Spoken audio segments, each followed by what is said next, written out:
Kehadiran Sang Maha Pencipta Allah Subhanahu wa Ta'ala, yang mana dengan limpahan karunia-Nya, rahmat-Nya, hidayah-Nya, serta anugerah-Nya kepada kita semua,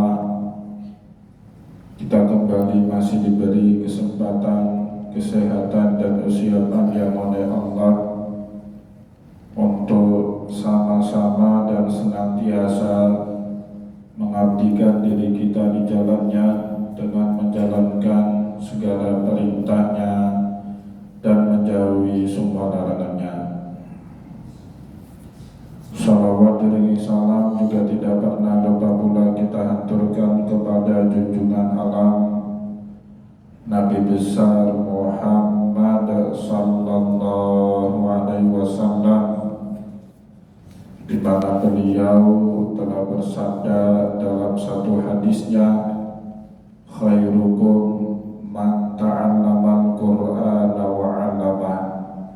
Sebaik-baiknya kalian adalah seseorang yang mau mempelajari Al-Quran dan juga mengajarkannya kembali kepada orang lain.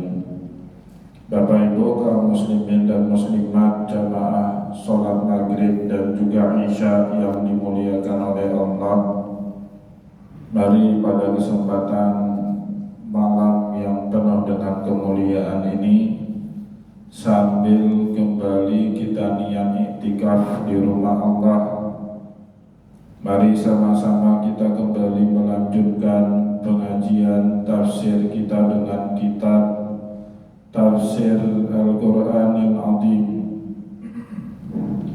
karya Imam Ibnu Katsir rahimahullahu ta'ala anhu. Dan insyaAllah pada kesempatan malam ini kita kembali akan melanjutkan bacaan kita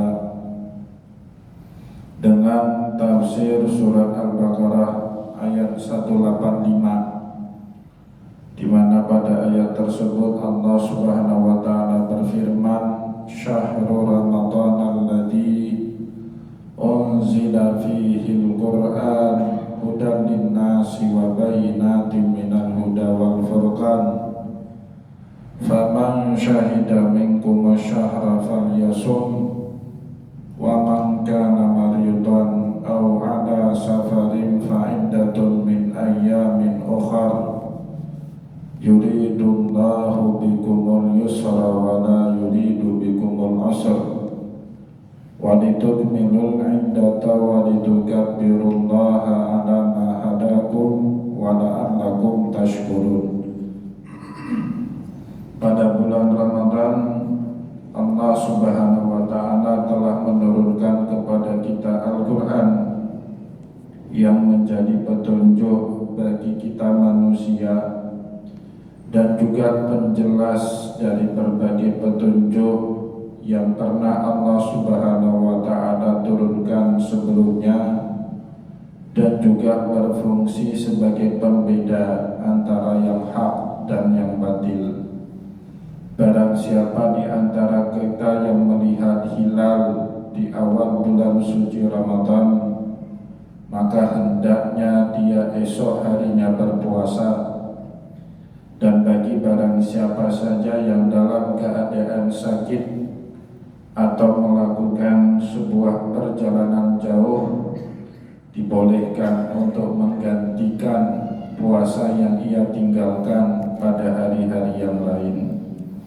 Allah Subhanahu wa Ta'ala menghendaki kepada kita kemudahan, dan Allah tidak pernah menghendaki kepada kita kesusahan. Dan agar kita bisa menyempurnakan 30 atau 29 hari masa puasa kita di bulan suci Ramadan, dan agar kita bisa bertakbir mengagungkan Allah terhadap segala petunjuk yang telah Allah Subhanahu wa Ta'ala beri, dan semoga kita menjadi orang yang bersyukur atas segala nikmat yang Allah Subhanahu wa Ta'ala beri dalam kehidupan kita.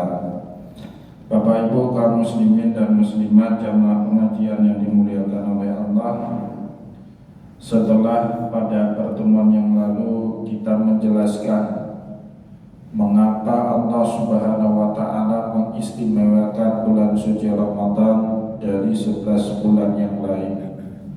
Salah satu penyebabnya karena Allah Subhanahu wa Ta'ala menurunkan Al-Quran sebagai kitab suci kepada umat Nabi Muhammad di bulan suci Ramadan. Bahkan Imam Ibnu Katsir setelah menelusuri berbagai macam riwayat hadis, beliau lebih jauh mempunyai kesimpulan, ternyata yang turun di bulan suci Ramadan bukan hanya kitab suci Al-Quran, tetapi juga kitab-kitab suci yang telah Allah Subhanahu wa Ta'ala turunkan kepada para nabi dan rasul sebelum Al-Quran. Kitab Taurat, kitab Zabur, kitab Injil, bahkan suhufnya Nabi Ibrahim dan juga suhufnya Nabiullah Musa alaihi wassalam, Allah Subhanahu wa Ta'ala turunkan di bulan suci Ramadan sebagaimana riwayat yang telah kita baca pada pertemuan yang lalu. Bapak Ibu kaum muslimin dan muslimat, jamaah pengajian yang dimuliakan oleh Allah, selanjutnya Imam Ibnu Katsir menjelaskan kepada kita, amma suhufu wa tauratu wa zaburu wal injilu.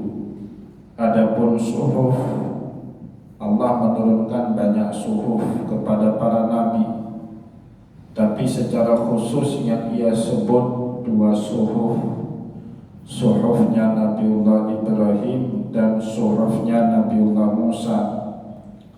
Begitu juga Taurat yang Allah Subhanahu wa Ta'ala beri kepada Musa, Zabur kepada Nabiullah Daud alaihi salam, dan Injil kepada Nabi Isa alaihi salam. Fanazala kullum minha 'ala nabiyil ladzi unzila alaihi jumlatan wahidatan. Semua kitab-kitab suci dan juga suhuf yang kita sebut tadi, semuanya turun, baik kepada Musa, turun kepada Ibrahim, turun kepada Daud. Wa ataina Dauda zabura, telah kami beri kepada Daud kitab suci yang bernama Zabur, atau juga Injil yang Allah Subhanahu wa Ta'ala turunkan kepada Nabiullah Isa. Semuanya turun kepada nabi-nabi itu jumlatan wahidatan, sekaligus, sekali turun, tidak bertahap seperti turunnya ayat suci Al-Quran. Jadi salah satu karakter utama dari kitab suci kita Al-Quran, Bapak Ibu, turunnya kepada Nabi Muhammad tidak sekaligus, tetapi bertahap. Sedangkan kitab-kitab suci sebelumnya plek sekali turun, semua ayat di dalam kitab suci itu diterima. Contoh yang Allah berulang-ulang ceritakan kepada kita dalam Al-Quran itu bagaimana turunnya kitab Taurat kepada Nabiullah Musa. Itu turun sekaligus saat Nabiullah Musa alaihi salam dimintanya sama Allah untuk bertahanus di atas gunung Tursina. Misalnya Allah ceritakan dalam surat Al-A'raf atau surat Al-Anfal, wa wa'adna Musa salasina lailatan wa atmamnaha bi'ashrin fatamma miqatu rabbihi arba'ina lailah. Kami janjikan kepada Musa kalau dia mau bertahanus selama 30 hari 30 malam di atas bukit Tursina, maka kami akan berikan kepada dia kitab suci yang bernama Taurat. Fa'atmamnaha bi'ashrin, tapi Musa atas inisiatif dirinya sendiri menambahi lagi menjadi 10 hari. Fatamma miqatu rabbihi arba'ina lailah, maka masa kontemplasinya Nabiullah Musa sehingga diberikan oleh Allah kitab Taurat itu 40 hari. hari itulah semua ayat-ayat Taurat diturunkan oleh Allah Subhanahu wa taala kepada Nabiullah Musa. Kebetulan Bapak Ibu, Nabi kita Musa alaihissalam itu orang yang berpendidikan cukup maju. Dia besar di istananya Fir'aun yang di zaman itu sudah mengenal huruf, angka, dan baca tulis. Maka di dalam kitab-kitab, begitu juga di dalam Al-Quran disebut Nabiullah Musa tidak hanya mendengar ayat-ayat yang Allah Subhanahu wa taala turunkan, atau tidak juga hanya sekedar menghafal, tetapi ia tulis dalam lempengan-lempengan batu yang disebut sama Allah dalam Al-Quran dengan kata Al-Wah. Jadi semua ayat-ayat Taurat itu ditulis sama Nabiullah Musa alaihissalam pada lempengan-lempengan batu yang disebut dengan Al-Wah. Dan ini Bapak Ibu kaum muslimin dan muslimat jamaah pengajian yang dimuliakan oleh Allah, yang menjadi pembeda Al-Quran dengan kitab-kitab suci sebelum Al-Quran. Kalau kitab suci sebelum Al-Quran turunnya sekaligus, plek, selesai. Tapi Al-Quran itu Bapak Ibu berdialog dengan kebutuhan para sahabat yang hidup di zamannya Rasulullah Sallallahu Alaihi Wasallam. Ada masalah, turun satu ayat. Ada pertanyaan kepada Nabi, Nabi tidak bisa jawab, turun ayat yang lain. Ada suatu peristiwa untuk menceritakan dan merespon peristiwa itu, Allah Subhanahu wa taala juga turunkan ayat.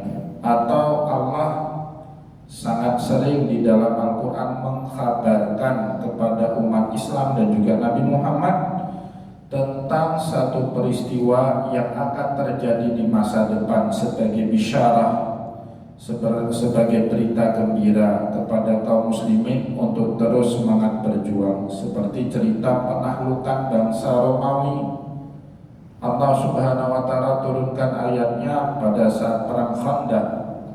Ghulibatir Rum fi adnal ardi wa hum min ba'di ghalabihim sayaghlibun fi bid'i sinin, dan seterusnya.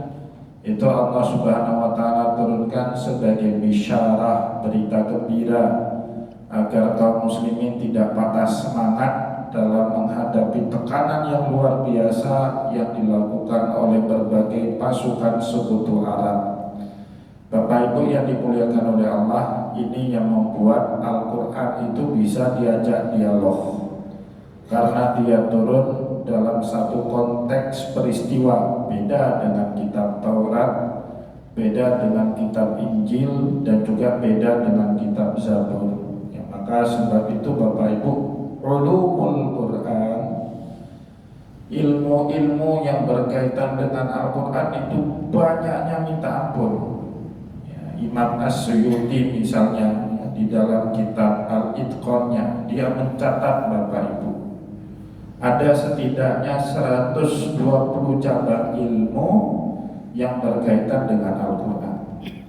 Ya, kalau di dalam pelajaran Injil atau Taurat Bapak Ibu, ilmu yang dihasilkan oleh kitab-kitab suci itu tidak sebanyak dengan ilmu-ilmu yang diturunkan untuk bisa kita memahami Al-Quran secara menyeluruh.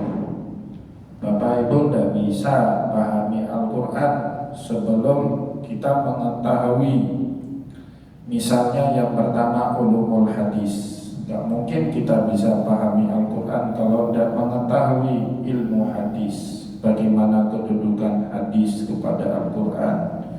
Bisa nggak Al-Quran atau hadis menjadi mubayyin atau mufassil? Mubayyin itu penjelas, mufassil perinci dari ayat-ayat Al-Quran.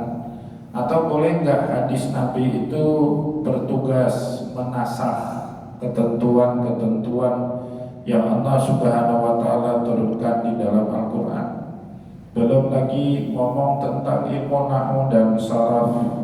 Kita nggak akan mungkin bisa baca Al-Quran dengan benar dan tahu kenapa ini barisnya fathah, kenapa ini dhamma, kenapa ini kasrah, kenapa ini disukunkan, kecuali ketika kita mengerti ilmu nahwu dan saraf. Belum lagi ilmu balaghah dengan 3 cabangnya, Bapak Ibu, ada ilmu ma'ani, ada ilmu badi, ya. Belum lagi ilmu tentang aswat. Kenapa ayat ini dibunyikan seperti ini? Ya, misalnya Bismillahirrahmanirrahim seharusnya, tapi tidak dibaca majriha, tetapi dibaca Bismillahirrahmanirrahim. Itu belum lagi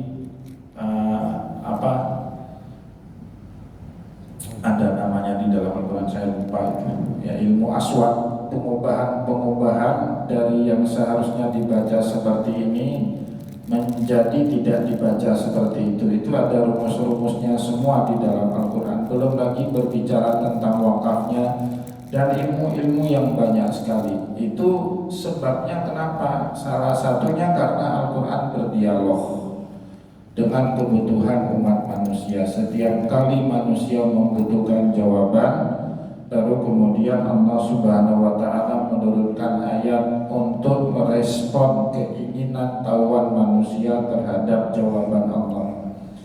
Bapak Ibu kaum muslimin dan muslimat, jamaah pengajian yang dimuliakan oleh Allah, wa amal Qur'anu, adapun Al-Qur'an, fa innaman nuzila jumlatan wahidatan ila baitil izzati minas sama'i dunya.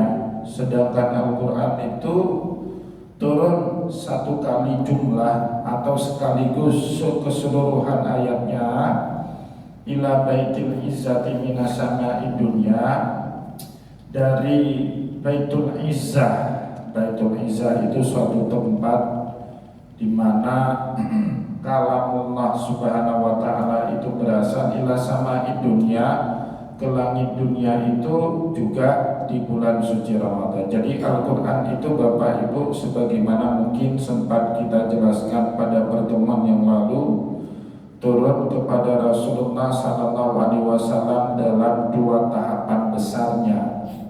Tahapan besar yang pertama turun sekaligus 6.000-an ayat itu 114 surat kepada Nabi Muhammad di malam yang disebut dengan Lailatul Qadar.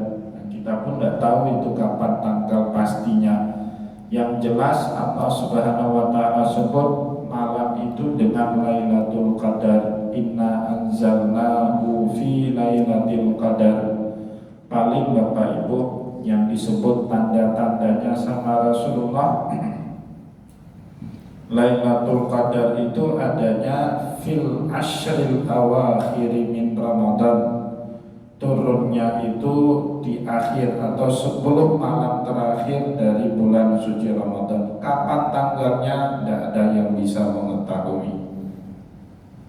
Maka Imam Ibnu Katsir menjelaskan di dalam tafsirnya, wa amal Qur'anu fa innama nuzila jumlatan wahidatan ila baitil izzati minas sama'i dunya.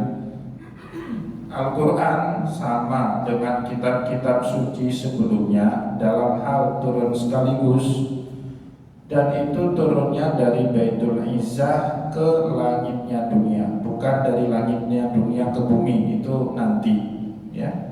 Wa kana dzalika fi syahri Ramadan, itu juga turun Al-Quran sekaligus seluruh ayatnya, seluruh suratnya dari Baitul Izzah ke langit dunia di bulan suci Ramadan, tepatnya di malam Lailatul Qadar atau di akhir 10 malam terakhir dari bulan suci Ramadan.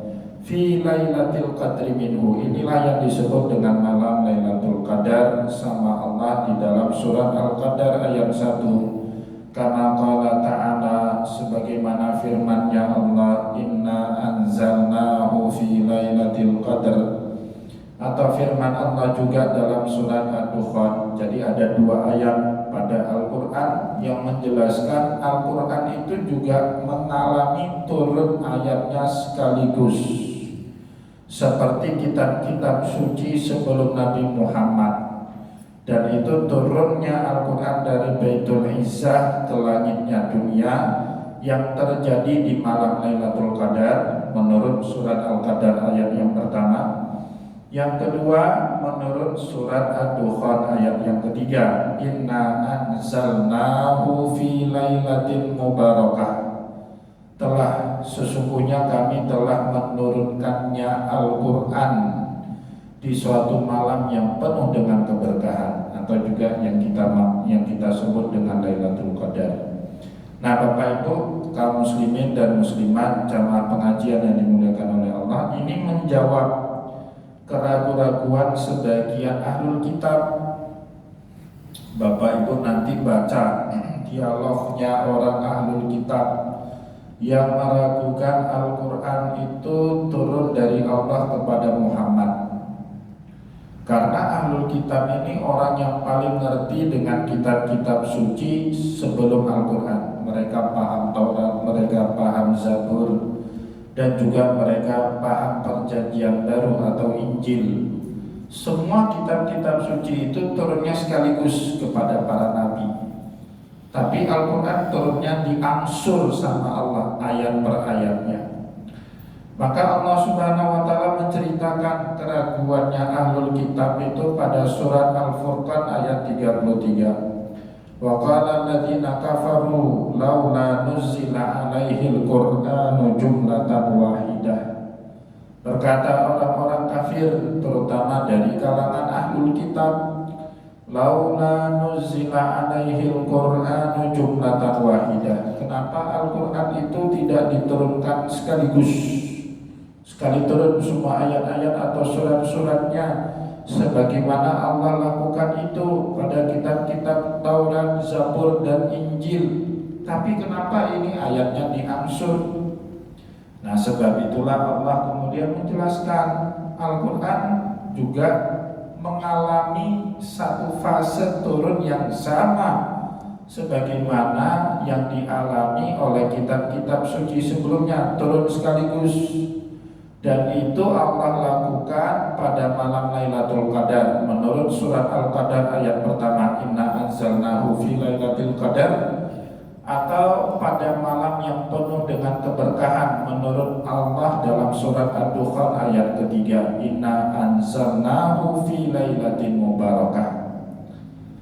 Baru Bapak Ibu setelah Al-Quran itu diturunkan ke langit dunia, dari langit dunia ke dalam kalbunya Nabi Muhammad, seperti yang Allah katakan dalam surat Syu'ara, wa innahu latanzilu rabbil alamin. Al-Quran ini diturunkan oleh Tuhan pencipta alam semesta, nazala bihi ruhul amin, yang diturunkan atau yang dipercayakan diturunkan oleh malaikat yang bernama Ruhul Amin, nama lain daripada malaikat Jibril. Ala qalbika litakuna minal munzirin, diturunkan oleh Allah ke dalam kalbunya Rasulullah untuk menjadi bahan pengingat kepada kaum mukminin. Dan itu baru kemudian Bapak Ibu turunnya diangsur sama Allah. Pertama sekali turun pada kalbunya Rasulullah pada malam 17 Ramadan. Itu yang Allah Subhanahu wa Ta'ala maksud dengan surat Al-Baqarah 185, Syahrul Ramadan alladzi unzila fihi al-Qur'an hudan lin-nasi wa bayyinatin minal huda wal furqan. Unzila fihi al-Qur'an, yang Allah Subhanahu wa Ta'ala maksud pada surat Al-Baqarah 185 itu turunnya Al-Quran dari langit dunia ke dalam kalbunya Rasulullah. Itu kita ketahui tanggalnya. Tanggalnya itu menurut riwayat yang rajih, menurut riwayat yang kuat, kejadian pertama sekali turunnya itu pada malam 17 Ramadan. Surat Al-Alaq turun 5 ayat kepada Nabi Muhammad. Iqra bismi rabbikal ladzi khalaq, khalaqal insana min 'alaq, iqra wa rabbukal akram alladzi 'allama bil qalam, 'allamal insana ma lam ya'lam, dan seterusnya. Bapak Ibu kaum muslimin dan muslimat jamaah pengajian yang dimuliakan oleh Allah, maka dalam surat Al-Furqan ayat 33 ayat 32 ya, ayat 32 33 Allah Subhanahu wa taala menjelaskan kepada ahlul kitab yang meragukan otentisitas Al-Qur'an itu. Kata Allah apa kemudian? Kadzalika linusabbita bihi fuadaka wa rattalnahu tardila. Sengaja Al-Qur'an itu diangsur turun sama Allah dari langit dunia ke dalam kalbunya Rasulullah buat apa? Linusabbita bihi fuadaka. Supaya menjadi penetap peneguh hatinya Muhammad dalam menghadapi berbagai challenging, dalam menghadapi tantangan dakwah. Kita Bapak Ibu kalau turun ayat sekaligus disuruh hafal itu kadang-kadang mabuk juga. Tapi kalau ayatnya diangsur dan setiap ayat yang diangsur itu sesuai dengan keadaan yang sedang kita hadapi, itu menjadi booster, penambah semangat dalam kita menghadapi tantangan dakwah. Bapak Ibu, Rasulullah itu pernah diabaikan sama Allah beberapa bulan, tidak turun ayat. Sampai gelisah itu betul Nabi Muhammad. Dalam sebuah riwayat sampai 3 bulan itu tidak turun ayat. Akhirnya Rasulullah bolak-balik naik lagi itu ke atas Gua Hira, ke atas Jabal Sur itu, Jabal Nur ya, ke atas Jabal Nur itu bolak-balik Rasulullah. Ini kok Allah Subhanahu wa taala ninggali saya ini, gak bertanggung jawab setelah disuruh dakwah, sekarang gak turun lagi ayat. Bingung Nabi Muhammad mau ngapain karena gak ada lagi petunjuk. Dalam keadaan bingung seperti itulah turun surat Ad-Duha itu, Wad-Duha walaili idza sajama wada'aka rabbuka wa ma qala wal akhirat, sampai ayat ma wada'aka rabbuka wa ma qala. Muhammad, kami tidak pernah meninggalkan dirimu, maka kamu jangan gelisah. Itu kan ayat sesuai dengan kondisi kebatinan Rasulullah. Maka setelah turun ayat itu semangat lagi Nabi. Itu yang Allah Subhanahu wa taala maksud kadzalika linusabbita bihi fuadak. Sengaja ayat itu diangsur turun sama Allah supaya untuk menguatkan hatimu saat kamu menghadapi tekanan-tekanan, tantangan-tantangan dalam berdakwah itu. Warattalnahu tartila, maka tartilkanlah Al-Qur'an saat kalian membacanya. Tartil itu Bapak Ibu tartil ya kan, dilantunkan, bacanya jangan datar. Baca Al-Quran beda dengan baca Quran Bapak Ibu. Baca Quran nggak ada intonasi, nggak ada panjang pendek ya. Tapi baca Al-Quran itu ada seni, ada panjang pendek, ada hukum, ada adab yang harus diperhatikan. Itu semua maknanya tartil. Warattalnahu tartila. Bahkan satu-satunya bacaan yang boleh kita akomodasi di dalam sholat itu bacaan Al-Quran tartil ya. Cara baca Al-Quran banyak, nanti ada ilmu tentang bagaimana Al-Quran itu dibaca. Ada bacaan tilawah dengan berbagai bunyi nagabnya, ada bayati, ada rash, ada nawahan dan seterusnya. Tapi tilawah itu nggak boleh dipakai dalam sholat. Dalam event di luar sholat silakan. Saat takziah di Mesir Bapak Ibu, kalau takziah nggak ada yang namanya Samadiyah di Mesir itu. Tahlilan nggak ada. Samadiyahnya itu 10 hari biasanya. Ngapain juga orang Mesir takziahnya? Nah, dengar qari baca Al-Quran, qari ya, selama 10 malam itu ba'da Isya sampai tengah malam baca Al-Quran. Baca Al-Qurannya gimana? Dengan cara tilawah. Di masjid-masjid di Mesir itu Bapak Ibu, hampir semua masjid besar di Mesir sebelum Jumatan ada qari yang baca Al-Quran menghadap jamaah.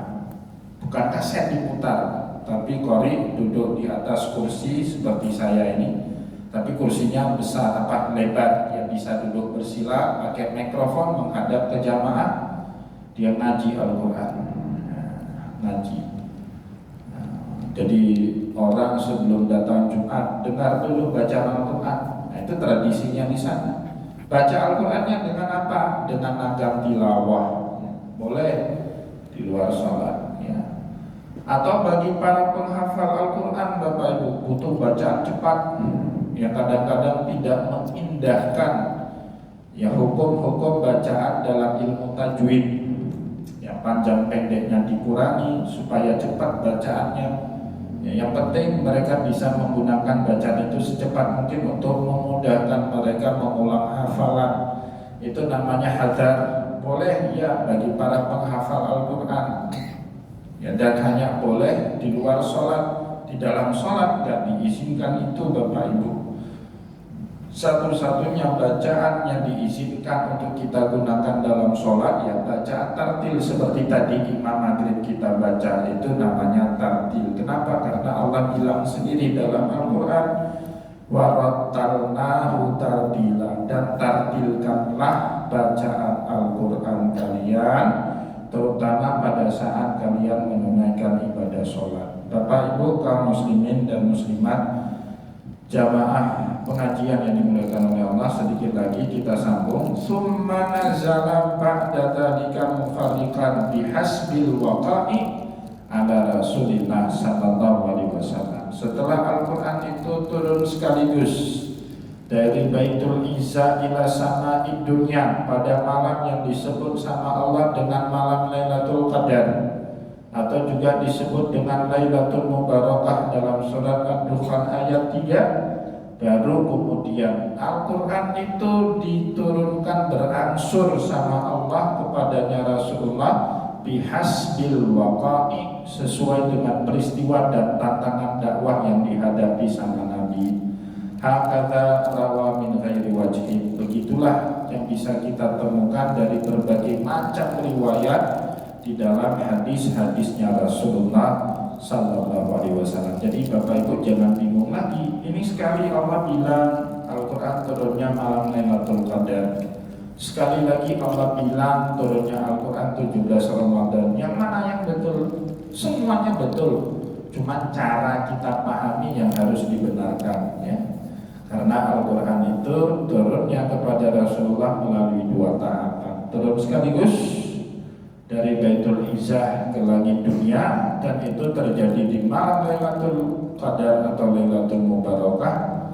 Dan yang kedua, turun berangsur dari langitnya dunia ke dalam kalbunya Rasulullah, ya, di malam 17 Ramadan yang kita peringati dengan malam Nuzulul Quran. Bapak Ibu yang dimuliakan oleh Allah, insya Allah pada pertemuan yang akan datang kita juga akan disuguhi riwayat oleh Imam Ibnu Katsir. Ternyata yang bingung untuk memahami Al-Quran itu bukan hanya kita. Kebingungan yang sama sudah terjadi bahkan di zaman yang paling awal setelah generasi sahabat tabi'in. Jadi orang tabi'in ini Bapak Ibu baca Al-Quran bingung juga. Ini kok ada malam Lailatul Qadar, kok ada malam Nuzulul Quran, gimana yang benar? Nah, untungnya pada zaman itu tabi'in masih hidup dan bertemu dengan sahabatnya Nabi, ya, jadi penerang kebingungan mereka siapa? Ilmu para sahabat Nabi. Kita sayangnya Bapak Ibu hidup gak lagi sama sahabat Nabi. Penerang dari kebingungan kita itu siapa? Ya para ulama yang menjadi pewarisnya Nabi, ya kan, melalui kitabnya mereka, melalui taklim-taklimnya mereka. Semoga Bapak Ibu kaum muslimin dan muslimat jamaah pengajian yang dimuliakan oleh Allah, apa yang telah kita sampaikan tadi bermanfaat kepada kita semua, terutama dalam usaha kita memahami dan mengamalkan Al-Quran. Saya mohon maaf jika ada yang tidak berkenan. Wallahu muwaffiq ila aqwamit thariq wa nasrun minallah fatul karim. Wassalamu